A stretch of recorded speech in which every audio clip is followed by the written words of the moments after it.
नमस्कार, आज तक 24/7 न्यूज में आपका स्वागत है और मैं हूं आपके साथ निकिता श्रीवास्तव। आइए रुक करते हैं आज की तमाम बड़ी खबरों का। सिल्वर जुबली हॉल आदर्श सभागृह में सर्व सामान्य ग्राहक को न्याय कार्यक्रम का हुआ समापन। स्वर्ण जयंती वर्ष में अखिल भारतीय ग्राहक पंचायत और उच्च न्यायालय बार एसोसिएशन के संयुक्त तत्वावधान में राज्य विधि सेवा के साथ कार्यक्रम में मुख्य अतिथि माननीय न्यायाधिपति विशाल धटक, साथ ही में अखिल भारतीय ग्राहक पंचायत के राष्ट्रीय संगठन मंत्री दिनकर सबनीश की अध्यक्षता में हाई कोर्ट बार एसोसिएशन अध्यक्ष, प्रांत समिति अध्यक्ष कैप्टन आलोक त्रिवेदी, उपाध्यक्ष अमित जैन, प्रशांत अवस्थी, हाई कोर्ट बार सचिव पारितोष त्रिवेदी और समस्त बार पदाधिकारियों, अधिवक्ताओं, समाज सेवी संगठनों और ग्राहक पंचायत पदाधिकारियों की उपस्थिति में सर्व सामान्य ग्राहक को न्याय विषय पर सेमिनार संपन्न हुआ।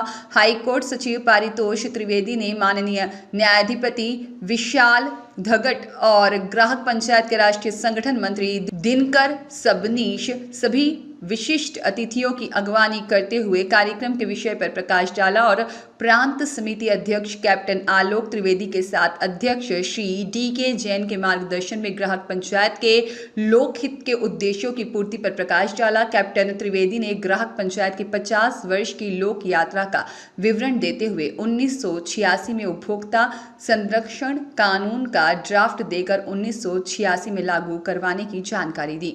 न्यायाधिपति श्री धगट साहब, हमारे राष्ट्रीय संगठन मंत्री दिनकर जी सबनीश, हमारे बार अध्यक्ष DK जैन साहब और बार के समस्त माननीय पदाधिकारी और समस्त अधिवक्ता सदस्य और अन्य विशिष्ट अतिथिगणों के सहयोग से और उनकी उपस्थिति से अखिल भारतीय ग्राहक पंचायत की महाकौशल प्रांत की इकाई द्वारा स्टेट लीगल सर्विसेज एड द्वारा गरीबों को विधिक सहायता प्रदान करने के संबंध में और ग्राहक पंचायत की भूमिका, विभिन्न उनके आयाम, उसको सबके समक्ष प्रस्तुत करने में आज का आयोजन बहुत ही सफल और सराहनीय रहा।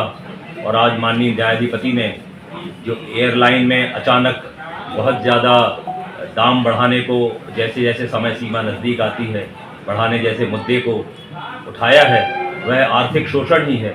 और ग्राहक पंचायत का जो मोटो है वो आर्थिक शोषण विनिर्मुक्त समाज, और न सिर्फ गरीबों और पिछड़ों के लिए जैसा कि स्टेट लीगल सर्विसेज राज्य सेवा प्राधिकरण के द्वारा होता है, बल्कि समाज के सभी वर्ग जो किसी न किसी कारण रूप से शोषित हुआ है, चाहे वो सेवा के माध्यम से, चाहे वो खरीदी क्रय विक्रय के माध्यम से या अन्य किसी भी शिक्षा में शुल्क को लेकर, इन सब के प्रति ग्राहक पंचायत आवाज़ उठाने के लिए कटिबद्ध है। और ग्राहक पंचायत के द्वारा सतत प्रयासों से, महाकौशल इकाई के द्वारा सतत प्रयासों से नशे के विरुद्ध अभियान में शासन ने आदेश दे दिया है। राज्य परिवहन निगम की बसें चलाने के लिए भी आदेश दे दिया है। इसलिए शासन का, सरकार का, हमारे समस्त सहयोगियों का मैं धन्यवाद करता हूँ। इसी के साथ जय हिंद। मैं कैप्टन आलोक त्रिवेदी, प्रांत समिति अध्यक्ष, महाकौशल अखिल भारतीय ग्राहक पंचायत।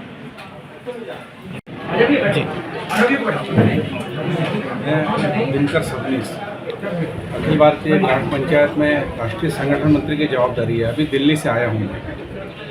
आज हमारा जो आयोजन था वो एक विशेष उद्देश्य को लेकर था कि गरीब को न्याय ये सस्ता और सुलभ कैसे हो, इस विषय को लेकर था। कुछ काम चलता है लेकिन वो व्यवस्थित कैसे हो सकता है, कैसे हम अच्छी भूमिका निभा सकते हैं, इसको लेकर आज सेमिनार का आयोजन था। और इसलिए हमने उस विषय पर यहाँ पर बातचीत भी की है और सिस्टम को करेक्ट करके और स्वाभाविक न्याय कैसे दिला सकते हैं हम लोगों को, इस पर भी हमने एक विचार विमर्श के लिए एक विषय रखा है यहाँ पर। और मुझे ऐसा लग रहा है कि इसमें यहाँ जो बार एसोसिएशन है इसका भी हमको सहयोग अच्छा मिल रहा है और आगे हम अच्छा कुछ ग्राहकों के लिए कर सकते हैं इसमें से। इस विश्वास के साथ आज ये आयोजन हुआ है। सर, यहाँ पे GST पेट्रोल के बारे में भी आपने बोला GST में लाने के लिए ऐसा प्रस्तावित चल रहा है, क्या कहना चाहेंगे इस बारे में? वास्तव में GST के अंतर्गत अगर पेट्रोल डीजल को लाते हैं तो आज जो पेट्रोल डीजल की कीमत है उससे 25 से 30 रुपये सस्ता हो सकता है वो, लेकिन उसमें जीएसटी काउंसिल में 2 बार विषय आने के बाद भी राज्य सरकारें उसका विरोध करती हैं। उनको ऐसा लगता है कि हमें जो टैक्सेस मिलते हैं वो कम हो जाएंगे और फिर हमारी जो राज्य की आर्थिक व्यवस्था है वो बिगड़ सकती है। हालांकि फाइनेंस मिनिस्टर जो है उनसे बातचीत होने के बाद में उन्होंने ये कहा कि भाई हमने आश्वासन दिया कि आपको हम विशेष कुछ उसमें सहयोग करेंगे और ये अगर इसमें आता है तो सब लोगों को राहत मिल सकती है। 2 बार विषय जीएसटी काउंसिल में आने के बाद भी राज्य सरकारों का अभी मन पूरा बना नहीं है। वो मन बने इसके लिए जनता को भी आवाज़ उठानी पड़ेगी और राज्य सरकारों का भी मन बनाना पड़ेगा कि आखिरी में जाकर और लोगों को राहत मिले, ये पहला उद्देश्य होना चाहिए।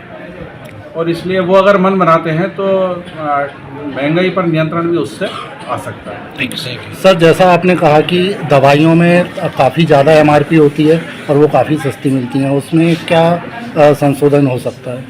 उसमें ऐसा है ना, दवाइयाँ जो है कोई लग्जरी आइटम तो है नहीं, वो तो मजबूरी में लेना पड़ती है और इसलिए दवाओं पर एमआरपी का कोई फार्मूला बनना चाहिए। वो फार्मूला जो बने वो लागत मूल्य के आधार पर बने। आज जो है वो कोई भी वस्तु की कीमत। सुनील मौर्य की रिपोर्ट।